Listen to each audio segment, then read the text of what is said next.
Hello friends, my name is Kunal Kumar. Education plus passion is equal to edu-passion. This is my motto. तो friends अब हम start करने जा रहे हैं अपनी 10th क्लास मैथ्स की video that is of chapter 3. तो अभी तक हमने एक वीडियो बना ली है. This is part 2. ठीक है, दिस इज पार्ट 2 राइट. तो ये जो हमारा चैप्टर था pair of linear equations in 2 variables, इस चैप्टर के मैंने आपको कुछ बेसिक्स कराए थे और वो बेसिक्स आपको शायद याद भी होंगे. तो मैं थोड़ा सा एक बार और रिवीजन करा देता हूं. हमारी जो भी 2 इक्वेशन होती हैं, अगर उसमें हम कंपेयर करते हैं, if a1 upon a2 is not equal to b1 upon b2, अगर ये इक्वल नहीं आते तो c1 c2 चेक करने की जरूरत ही नहीं है. तो हम बोलेंगे the pair of linear equations has unique solution. उनका एक आंसर आएगा. ठीक है, और इसी केस में आंसर निकलता है. इसको हम कंसिस्टेंट भी बोलते हैं. दूसरा केस क्या था? If a1 upon a2 is equal to b1 upon b2 and is equal to c1 upon c2, तो हम बोलेंगे the pair of equations have infinitely many solutions. मतलब अनगिनत सॉल्यूशन है. इसको कोइंसिडेंट लाइन भी बोलते हैं और इसमें भी बोलते हैं कि कंसिस्टेंट सॉल्यूशन. फिर क्या होता है तीसरा case? When a1 upon a2 is equal to b1 upon b2 is not equal to c1 upon c2. तो ये वाला केस होता है पैरेलल लाइन का केस. पैरेलल लाइन का केस मतलब कभी भी आंसर नहीं निकलेगा. ठीक है, 2 पैरेलल लाइन कभी मीट नहीं करती. कभी मीट नहीं करेंगी तो कोई आंसर ही नहीं निकलेगा. ठीक है, चलो फिर मैं स्टार्ट कर रहा हूं नेक्स्ट आपकी एक्सरसाइज, जिसमें कंसेप्ट आता है. मतलब ये मैं बता देता हूं 3.3 एक्सरसाइज का कंसेप्ट है. ठीक है, ये कंसेप्ट है एक्सरसाइज 3.3 का. और इस कंसेप्ट में आपको मैं पढ़ाऊंगा सब्स्टिट्यूशन मेथड के बारे में. Substitution method. ठीक है, तो ये वाला जो आपका मेथड है ये बहुत इंपॉर्टेंट मेथड है. आपको समझना पड़ेगा. एक बार आपको आ गया तो आपको ये हमेशा जब भी आप मैथ्स करोगे आपको ये मेथड बार बार यूज करना पड़ेगा. ठीक है बच्चों, चलो मैं स्टार्ट करता हूं. सपोज मैं एक क्वेश्चन लेता हूं. आपके पास 2 इक्वेशन है, x plus Y is equal to 14 और एक है x minus Y is equal to 4. ठीक है, ये आपका मैंने पहले ही क्वेश्चन लिया. इसको मैं सॉल्व करता हूं. ये इक्वेशन 1 है, ये इक्वेशन 2 है. आप इक्वेशन 1 में से किसी भी एक वेरिएबल की वैल्यू निकाल लो. फॉर एग्जांपल मैं y की वैल्यू निकाल लेता हूं. तो y की वैल्यू निकालनी है तो मतलब उसको लेफ्ट में छोड़ना पड़ेगा और बाकी सबको राइट में ले जाओ. तो राइट में ऑलरेडी 14 तो था ही और ये x को भी उधर ले गया तो ये x इधर जाके माइनस x हो गया. आपको पता है प्लस उधर जाके माइनस होता है, माइनस उधर जाके प्लस होता है. मल्टीप्लाई वाला उधर जाके डिवाइड में होता है, डिवाइड वाला उधर जाके मल्टीप्लाई में होता है. ठीक है, तो ये y की वैल्यू आपने निकाल ली और इसको सब्स्टिट्यूट कर दो इन इक्वेशन 2. ठीक है, अब आप लिखो substitute y is equal to 14 minus X in equation 2. ठीक है, सेकेंड इक्वेशन में आप इसको सब्स्टिट्यूट कर दो. तो सेकेंड इक्वेशन क्या कह रही है? x माइनस वाई है ना. देखो x माइनस वाई. अब y के बदले आप लिख दो 14 माइनस एक्स. अब y मत लिखो, y के बदले लिखो 14 माइनस एक्स. तो आप लिखो 14 minus X that is equal to 4. अब इसको सॉल्व करते हैं. तो ये हो गया x माइनस 14 प्लस एक्स. देखो माइनस बाहर होता है तो अंदर के सारे साइन चेंज होंगे. Is equal to 4. ये x प्लस एक्स क्या हो गया? 2x minus 14 is equal to 4. ठीक है,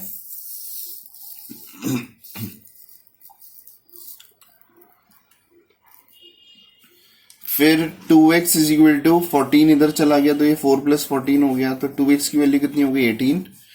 x की वैल्यू हो गई 9. The value of x is 9.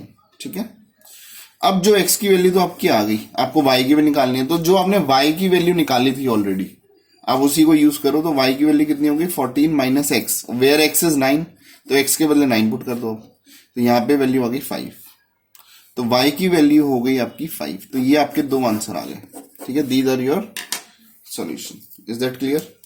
तो ये आपका एक आंसर ये हो गया, एक आपका आंसर ये हो गया. यही है सब्स्टिट्यूशन मेथड। आपको जब भी सॉल्व करना पड़ेगा तो आपको इसी तरीके से आपको सब्स्टिट्यूशन मेथड सॉल्व करना है। ठीक है, मैं एक दो क्वेश्चंस की और प्रैक्टिस करा देता हूँ, ठीक है, जिससे आपको कॉन्फिडेंस आ जाएगा और फिर आप अपनी एक्सरसाइज के सारे क्वेश्चंस इससे कर पाएंगे। फॉर एग्जाम्पल अगला क्वेश्चन है s minus T is equal to 3 और ये हो गया s upon 3 plus T upon 2 is equal to 6। अब ये क्वेश्चन आपको फ्रैक्शंस में दिया हुआ है, तो फ्रेंड्स फ्रैक्शंस में करने से बेटर है कि हम इसको पहले थोड़ा सा सॉल्व कर लें। ये तो कोई दिक्कत नहीं है, इस इक्वेशन को थोड़ा सा और रिफाइंड फॉर्म में लेके आते हैं। देखो एलसीएम लिया, 3 2 6, एलसीएम भी लेना थोड़ा सिखा देता हूं कि इधर 3 है, 3 को किससे मल्टीप्लाई करूंगा 6 हो जाए 2 से, तो नीचे भी 2 से ऊपर भी 2 से, तो ऊपर 2 क्या हो गया, तो ये हो गया 2s। अब ऐसे ही 2 को किससे मल्टीप्लाई करो 6 आए 3, तो 2 3 6 होता है, तो ऊपर वाले को भी 3 से मल्टीप्लाई करो प्लस 3t हो गया इज इक्वल टू 6। फिर इसको और सॉल्व करते हैं, ये 6 इधर जाके मल्टीप्लाई में, देखो ये डिवाइड में है ना, डिवाइड वाला उधर जाके किस में होता है मल्टीप्लाई में, तो ये हो गया 2s plus 3t is equal to 36। ठीक है, ये आपकी इक्वेशन नंबर 2 हो गई और ये आपकी क्या थी इक्वेशन नंबर 1। ठीक है, ये थोड़ा अब रिफाइंड फॉर्म में आ गई। अब फर्स्ट इक्वेशन से s minus T is equal to 3 था, उसमें से आप t की s की वैल्यू निकाल लो, तो 3 प्लस टी हो गया। आप किसी की भी वैल्यू निकाल सकते हो, आप t की भी निकाल सकते हो, आप s की भी निकाल सकते हो, तो s की वैल्यू 3 प्लस टी हो गया, वो इक्वेशन 2 में पुट कर दो। ठीक है, तो आप लिखो सब्स्टिट्यूट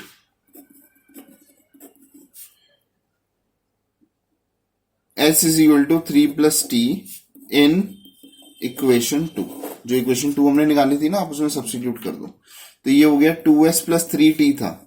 मैं एक बार इक्वेशन दोबारा लिख देता हूं ताकि आपको दिक्कत ना आए। ठीक है, 2s प्लस 3t 36 था, राइट।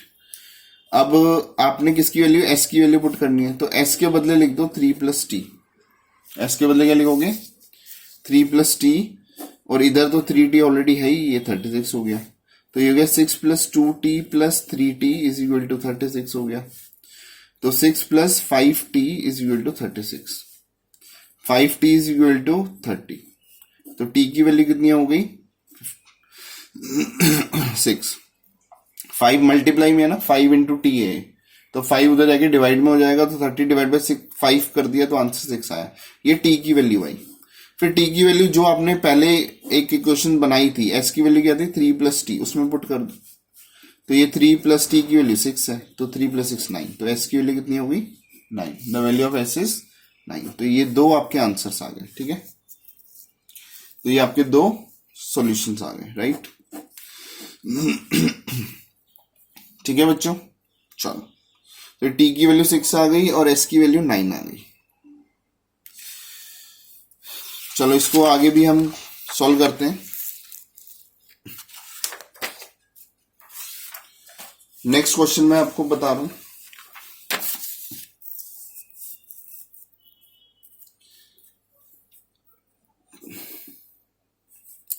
क्वेश्चन है 3x minus Y is equal to 3 और 9x minus 3y is equal to 9।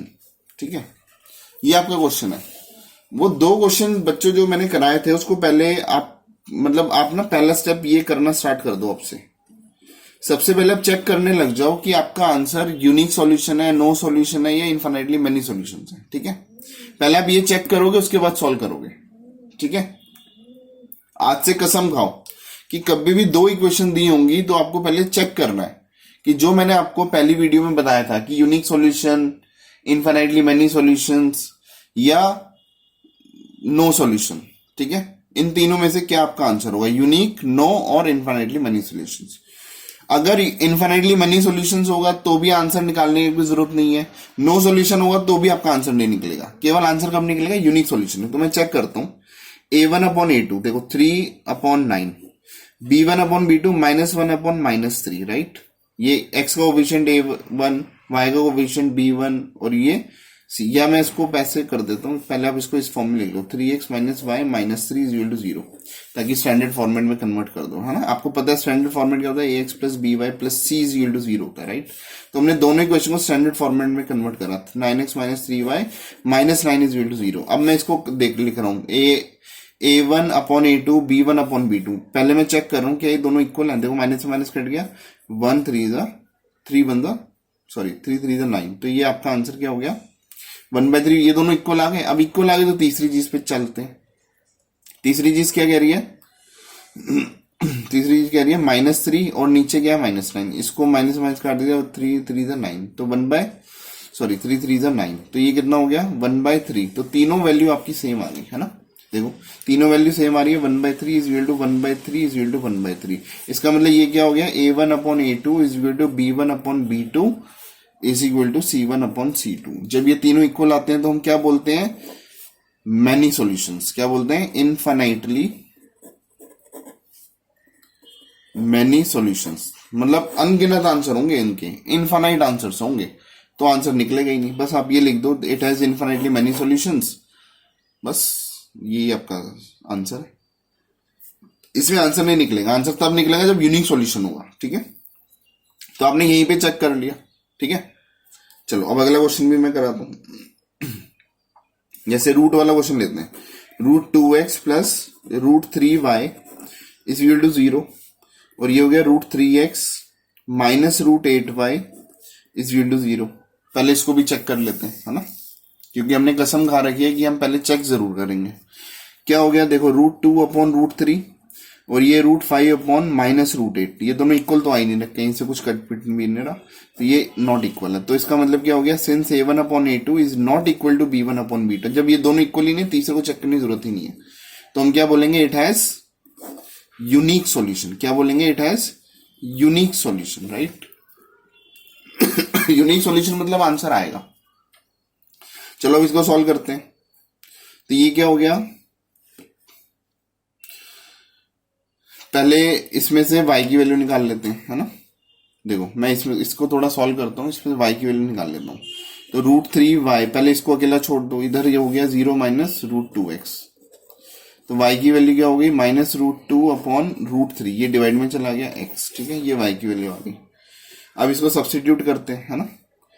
ये इक्वेशन 1 थी आपकी, इक्वेशन 2, ठीक है। तो अब हम लिखेंगे substitute y is equal to -√2 upon √3x in equation 2, ठीक है। इन इक्वेशन 2 इसमें हमने सब्स्टिट्यूट कर दिया, करते हैं, ठीक है। तो ये हो गया √3x माइनस √8y था, y की वैल्यू ये है -√2 upon √3x is equal to 0। अब ये क्या हो गया, इसको मैं आगे यहाँ पे सॉल्व करता हूँ, ठीक है।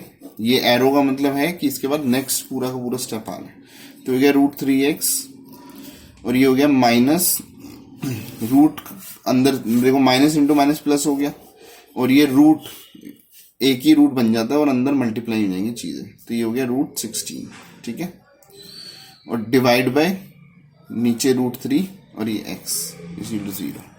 √16 का मतलब होता है 4, ठीक है, √16 का मतलब होता है 4। तो ये गया √3x plus 4 upon √3x is equal to 0। फिर इसको आगे सॉल्व करते हैं, तो एलसीएम लेते हैं। तो ये देखो एलसीएम क्या आया, √3 आया। इसको किस √3 बनाने के लिए, इसको इसके एलसीएम को बनाने के लिए इधर √3 से मल्टीप्लाई करना पड़ेगा, तो ऊपर भी √3 से करना पड़ेगा। तो ये हो गया √3 इंटू √3 3 हो गया 3x प्लस, अब इधर तो ऑलरेडी √3 है, तो इसको √3 बनाने के लिए क्या करूंगा, 1 से मल्टीप्लाई, तो ऊपर भी 1 से ही मल्टीप्लाई करना है, या किसी से भी मत करो, एक ही बात है, ठीक है। तो ये 4x हो गया इज इक्वल टू 0, ठीक है बच्चों। इसके बाद में नेक्स्ट स्टेप पे चलते हैं।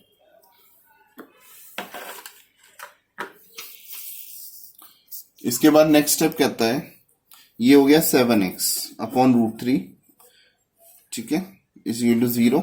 ये √3 इधर 0 से मल्टीप्लाई हुआ, डिवाइड वाला उधर के मल्टीप्लाई में होता है। तो ये हो गया 7x इज इक्वल टू 0, तो x की वैल्यू क्या हो गई 0। देखो x की वैल्यू 0 आ गई। अब जो x की वैल्यू है वो अब हमारी जो मैंने पहले इक्वेशन बनाई थी उसमें पुट कर दो, है ना। ये इक्वेशन थी ना, क्या थी, मैं लिख देता हूँ, y is equal to -√2 upon √3x, और x की वैल्यू क्या आई 0। और एक्स की वैल्यू क्या आई 0। तो 0 इंटू समथिंग इज 0, तो y की वैल्यू भी 0, y की वैल्यू क्या हो गई 0। तो यहाँ पे आपका आंसर आ रहा है कि x की वैल्यू 0 है, y की वैल्यू 0 है। ठीक है बच्चों, चलो ये आपके कुछ क्वेश्चंस हैं। फ्रैक्शन होता है तो आप उसको पहले नॉन फ्रैक्शन में कन्वर्ट कर दो एलसीएम लेके, और फिर आप उसको सॉल्व कर सकते हो। ठीक है, चलो अब मैं आपको नेक्स्ट क्वेश्चन पे ले चलता हूं।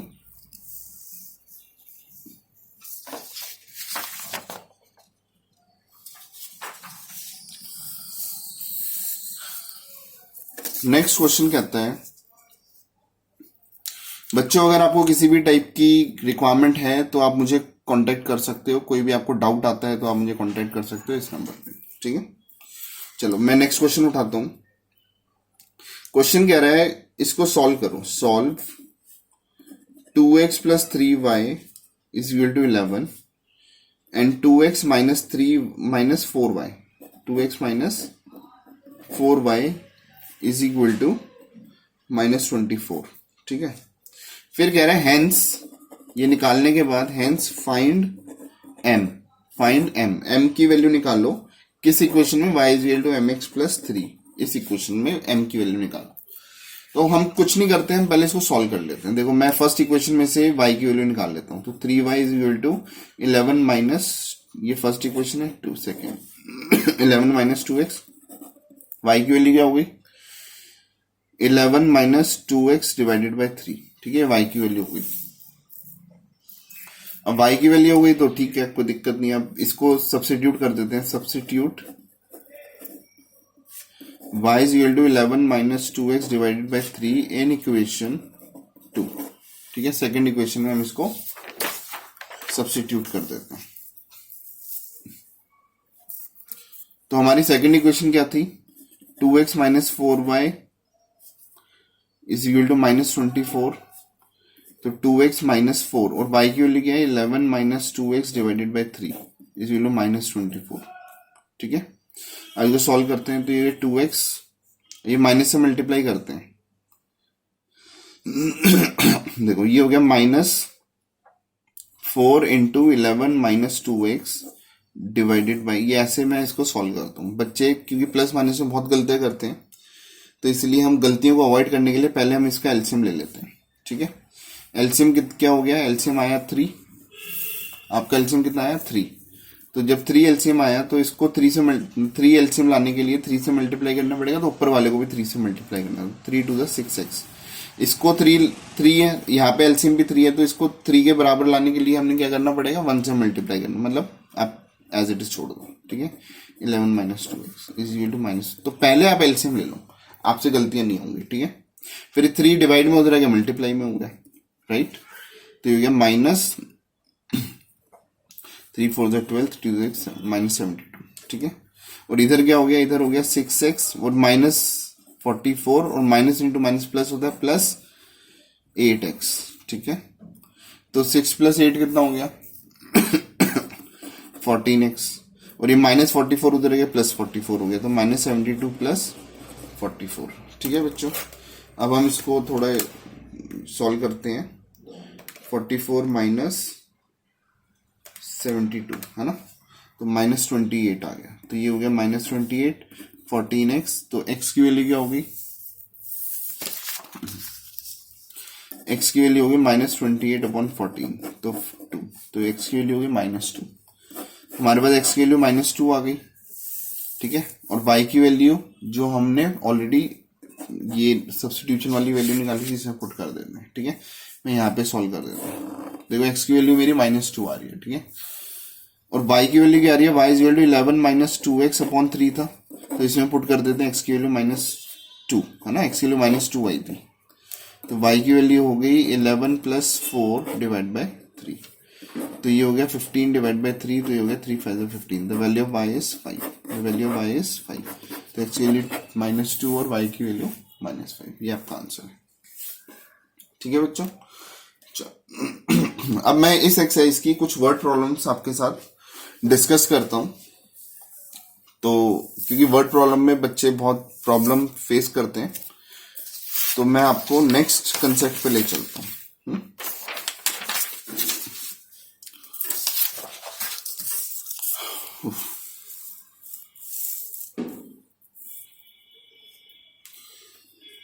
क्वेश्चन कह रहा है, क्वेश्चन 3 का फर्स्ट पार्ट है, ये कह रहा है वर्ड प्रॉब्लम है, पहले तो आपको इक्वेशन बनानी पड़ेंगी और फिर आपको उसको सॉल्व भी करना पड़ेगा। तो इक्वेशन की वर्ड प्रॉब्लम तो मैं बना देता हूं, ठीक है। Let us convert the equation, ठीक है। Let us convert the word problem into equations और फिर सॉल्व आप खुद करोगे, मैंने आपको सिखा दिया कैसे सॉल्व करते हैं। चलो, ये क्वेश्चन कह रहा है द डिफरेंस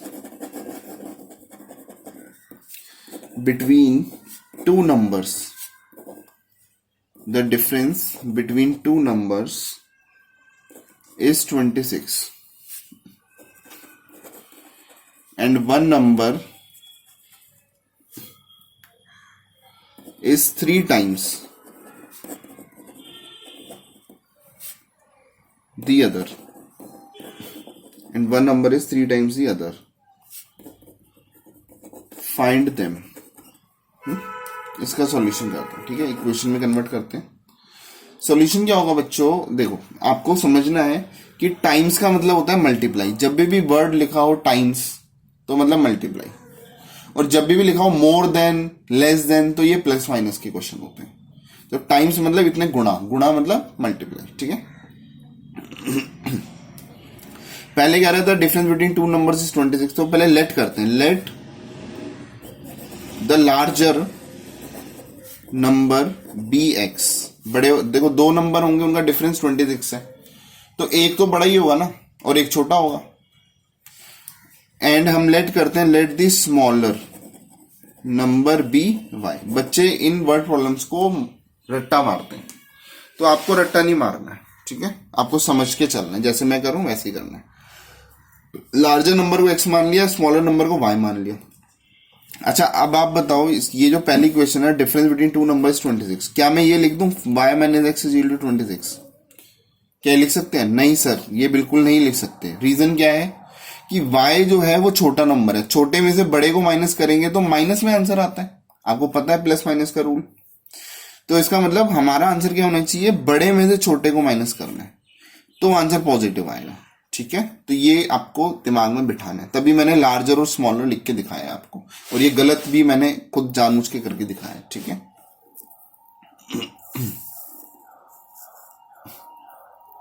तो x माइनस वाई कितना हो गया, 26 हो गया, ठीक है।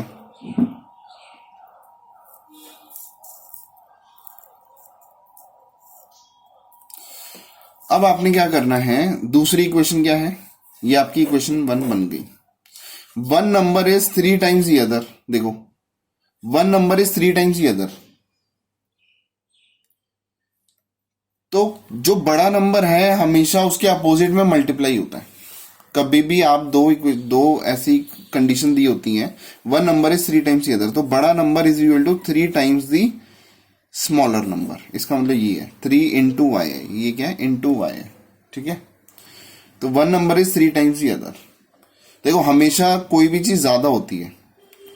सपोज मैं आपको एक एग्जांपल देता हूं, देखो मैं बोल रहा हूं 16 10 से ज्यादा है, मैं बोल रहा हूं 16 10 से ज्यादा है, कितना, 6 मोर देन 16 इज, मैं देखो एक आपको लिख के दिखा रहा हूं, 16 is 6 more than 10, 16 is 6 more than 10, है ना। ये एक बेसिक इक्वेशन है, मैं आपको लिख के दिखा रहा हूं। 16 इज 6 मोर देन, तो 10 में 6 ऐड करोगे तो आप देखो बड़ा नंबर यहां था, छोटा नंबर यहां था, तो 16 इज 6 मोर देन 10, 10 में से 6 ज्यादा है, तो अपोजिट तरफ आप प्लस करते हैं, ठीक है। ऐसे ही मैं एक आपको बोल देता हूं, 10 is 2 times, 10 is 2 times the number 5, मतलब जो 10 है वो 5 से 2 टाइम्स है। तो बताओ मैं क्या करूं, मैं लिखूंगा जो बड़ा नंबर होगा इधर लिखूंगा और छोटा नंबर इधर लिखूंगा, और वो 2 टाइम्स है, तो देखो मैंने अपोजिट 10 के अपोजिट साइड में शो करा, 5 लिख के उसको 2 से मल्टीप्लाई किया। तो जो बड़ा नंबर होता है अगर वो ज्यादा है, ऑब्वियसली बड़ा नंबर ज्यादा है, तो उसके अपोजिट में प्लस या मल्टीप्लाई वाला रूल चलता है, ठीक है बच्चों। तो x बड़ा है तो x y से 3 गुना बड़ा है, तो y को 3 से मल्टीप्लाई करके, देखो x बड़ा नंबर है ना, तो उसके अपोजिट साइड मैंने मल्टीप्लाई करा है, ठीक है। तो ये इक्वेशन हो गई x is equal to 3y, इसको इधर लिया हुआ x minus 3y is equal to 0, ये आपकी सेकंड इक्वेशन हो गई। अब आप दोनों इक्वेशन को सॉल्व कर सकते हैं बहुत इजीली। ठीक है बच्चों, जो समझाने की कोशिश कर रहा हूं आई होप कि वो आपको समझ आ रहा है। फिर नेक्स्ट पार्ट उठाते हैं, the larger of two supplementary angles. देखो, the larger of to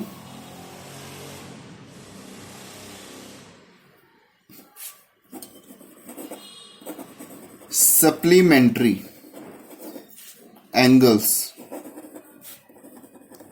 exceeds the smaller exceeds the smaller by 18 degrees, by 18 degree। ठीक है, find them। तो बस वही वाला काम हम दोबारा से रिपीट करते हैं।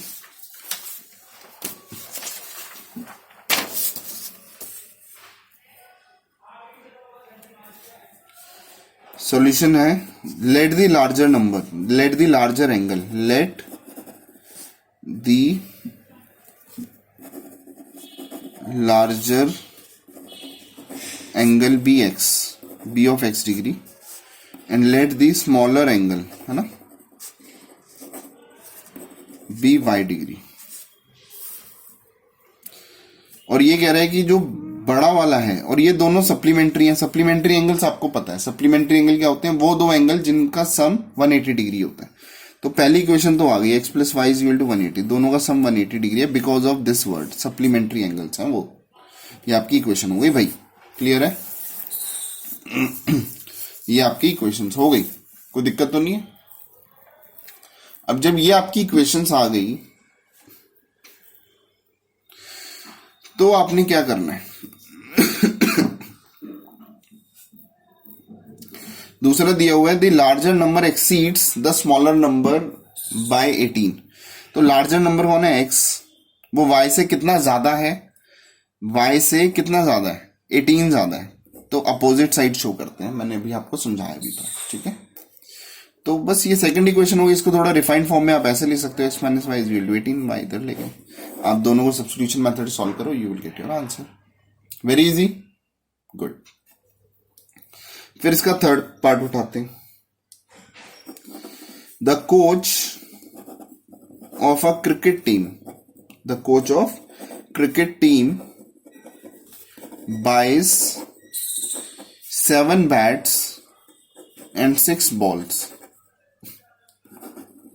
for rupees 3800। ठीक है, later she buys 3 bats and 5 balls for rupees 1750। Find the cost of each bat and each ball। ठीक है, चलो अब इसको सॉल्व करते हैं।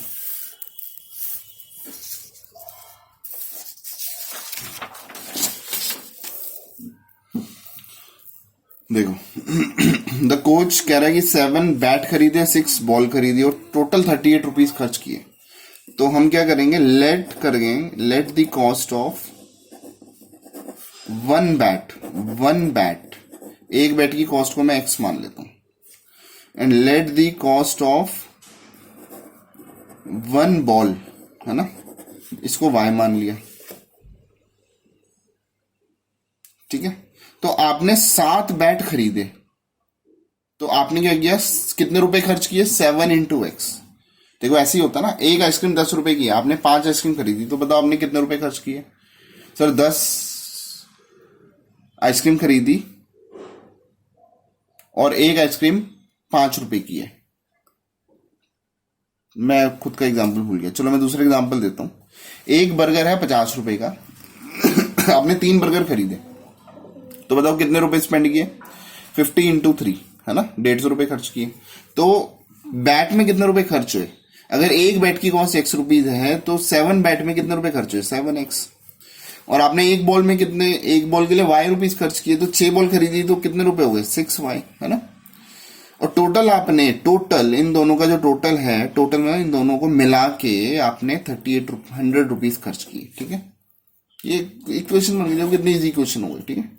दूसरा कह रहा है 3 बैट एंड 5 बॉल्स खरीदे आपने 1750 के, तो simple 3x plus 5y is equal to 1750। This is your second equation, this is your second equation. बस अब आप दोनों इक्वेशन को सॉल्व कर सकते हो सब्स्टिट्यूशन मेथड से। सब्स्टिट्यूशन से क्यों कह रहा हूं, क्वेश्चन में मेंशन तो है नहीं, तो आपकी मर्जी, आप कोई सा भी मेथड यूज कर सकते हो। सब्स्टिट्यूशन हो गया, ठीक है, एलिमिनेशन मेथड हो गया, क्रॉस मल्टीप्लीकेशन हो गया, बट अभी तक मैंने आपको सब्स्टिट्यूशन ही सिखाया, तो आपके पास कोई ऑप्शन ही नहीं है सब्स्टिट्यूशन के अलावा यूज करने का, राइट। चलो फिर मैं नेक्स्ट वर्ड प्रॉब्लम से पहुंचता हूं।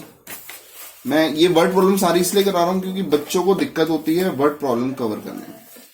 तो आप वर्ड प्रॉब्लम को मेरे तरीके से करोगे तो आपको बहुत इजी लगेगा, ठीक है। और अगर फर्दर आपको कोई भी रिक्वायरमेंट होती है तो आप इस नंबर पे मुझे कांटेक्ट कर सकते हो, ठीक है। If you want to become a topper in class 10th, contact Kunal sir, ठीक है, I will help you.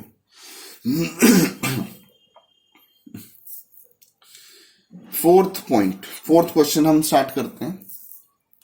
Fourth question क्या रहा है, देखो ये थोड़ा सा बड़ा क्वेश्चन है, मैं इसको लिखता हूं। दी टैक्सी, मेरे साथ साथ आप समझते चलेंगे क्वेश्चन को। The taxi charges in a city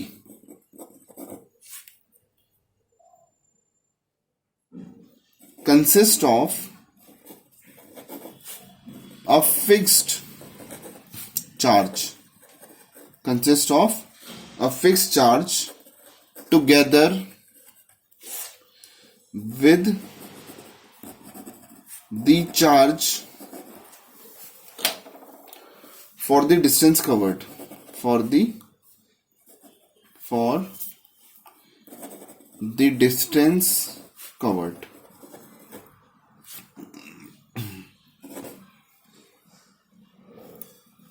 मतलब कह रहा है कि एक फिक्स चार्ज होता है और जितना डिस्टेंस उसने कवर किया वो भी होता है। For a distance of 10 kilometre, अगर डिस्टेंस 10 किलोमीटर का है, the charge paid is ₹105। 10 kilometre के लिए 105 रुपए पे किए। And for a journey of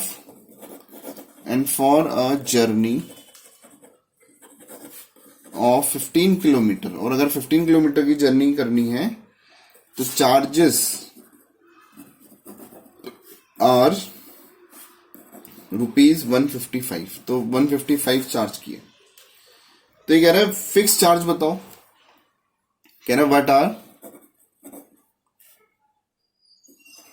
fixed charges and charge per kilometer and charge per kilometer।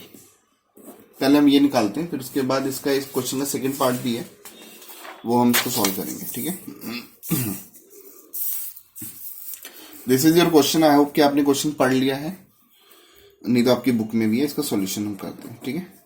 The taxi charges in a city consist of a fixed charge, मतलब कुछ charge fixed है, तो हम लेट कर लेते हैं, let the fixed charge be ₹x। हमने मान लिया कि x रुपीज फिक्स्ड है इतना तो लेगा ही लेगा, ठीक है। और फिर कह रहा है कि अगर 10 किलोमीटर चलता है तो टोटल हमने 105 रुपए पे करे, देखो।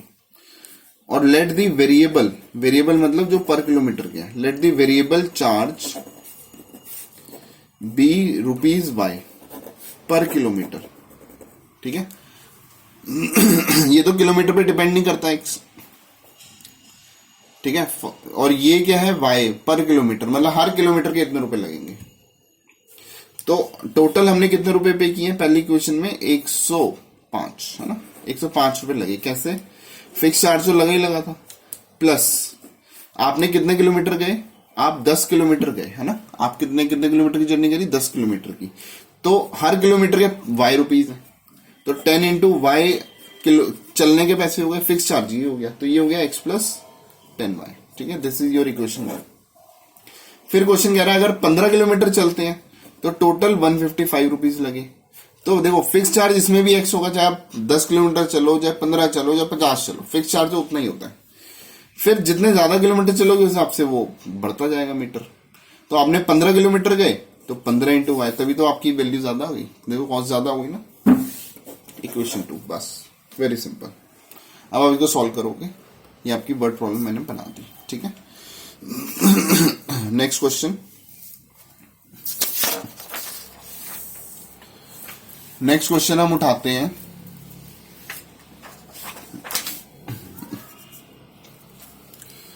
इसका कौन सा, 5th पार्ट। देखो ये कह रहा है the fraction, a fraction becomes 9/11 if 2 is added, if 2 is added to both the numerator short form में एनआर लिख देता हूं, एंड डिनोमिनेटर। न्यूमरेटर जो होता है, जो ऊपर होता है, जैसे 3/5 है, जैसे इस 9/11 है, तो ये न्यूमरेटर है, ये डिनोमिनेटर है। ठीक है, फिर कह रहा है if 3 is added, if 3 is added to both, both मतलब न्यूमरेटर एंड डिनोमिनेटर, दोनों में अगर मैं 3 ऐड कर देता हूं तो इट बिकम्स 5/6, तो 5/6 बन जाता है। कह रहा है find the fraction, find the fraction. ठीक है, देखो हमारा क्वेश्चन क्या था, 9/11 है ना। अच्छा 9/11 बन जाता है ना। तो मैं एक काम करता हूं, लेट करते हैं, let the numerator be x and let the denominator be y। ठीक है, तो हमारा जो फ्रैक्शन है वो है x/y। ये कह रहा है अगर न्यूमरेटर में 3 ऐड कर देता हूं और डिनोमिनेटर में भी 3 ऐड कर देता हूं तो मेरा जो आंसर है वो चेंज होगी, कितना हो जाएगा, 9/11। ये क्वेश्चन कह रहा है। ठीक है बच्चों, अब मैं इस इक्वेशन को थोड़ा सा क्रॉस मल्टीप्लाई करके इसको सॉल्व कर देता हूं। तो ये हो गया 11x plus 33 is equal to 9y plus 9 3 20। इसको और सॉल्व करते हैं, तो ये गया 11x माइनस 9y और इधर 27 माइनस 33। ठीक है, तो ये नेगेटिव में आंसर आएगा, तो 33 में से 27 माइनस करते हैं तो -6। ठीक है, दूसरी इक्वेशन क्या कह रहा है, ओहो सॉरी ये तो मैंने गलत कर दिया है ना। क्वेश्चन कह रहा है if 2 is added then it becomes, ओहो आई एम सो सॉरी बच्चों, ये क्वेश्चन मैंने खुद पढ़ने में गलती कर दी। तो एक काम करते हैं, ये कह रहा है a fraction becomes 9/11 if 2 is added to both numerator and denominator. मतलब ये पहला पार्ट है, ठीक है, और ये दूसरा पार्ट है। तो पहले पार्ट और दूसरे पार्ट को हमने मिक्स कर दिया। अब आप दोबारा सुनो, ये कह रहा है fraction becomes 9/11 if 2 is added, अगर दोनों में 2 ऐड कर दें तो ये 3 के बदले 2 है। ठीक है, तो ये जो इक्वेशन है इसको मैं दोबारा से लिख देता हूं। तो ये हो गया 11x plus 22 is equal to 9y plus 18। इसको अगर मैं सॉल्व करता हूं तो ये हो गया 11x माइनस 9y और इधर जाके ये हो गया -4। ठीक है, ये आपकी इक्वेशन बना ली। फिर दोबारा क्या कह रहा है, if 3 is added to both it becomes 5/6। तो देखो x/y है, ये दिखाई दे रहा है आपको, दोनों में 3 ऐड कर दिया तो ये आंसर बन गया 5/6। इसको आप क्रॉस मल्टीप्लाई करो तो ये गया 6x plus 18 is equal to 5y plus 15। इसको थोड़ा सॉल्व करते हैं तो ये हो गया 6x minus 5y is equal to -3। This is your equation 2। दोनों इक्वेशन को आप सॉल्व करोगे सब्स्टिट्यूशन मेथड से, आपका आंसर आ जाएगा, x और y की वैल्यू आएगी तो वो आपका फ्रैक्शन आ जाएगा। ठीक है, find the fraction, got it. चलो अब इसका एक लास्ट पार्ट रह गया, तो उस लास्ट पार्ट को भी हम कवर करते हैं।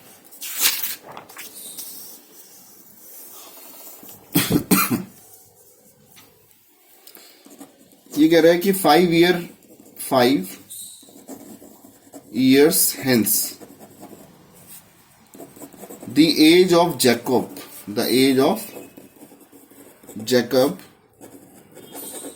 will be 3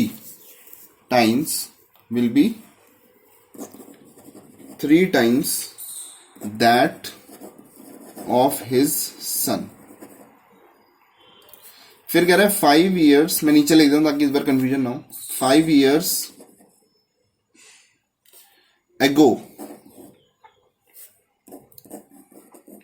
Jacob's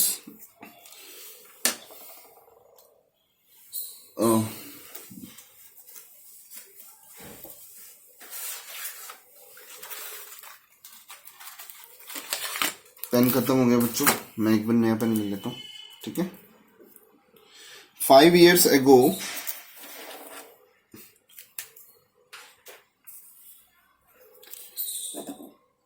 Jacob's age was 7 times that of his son.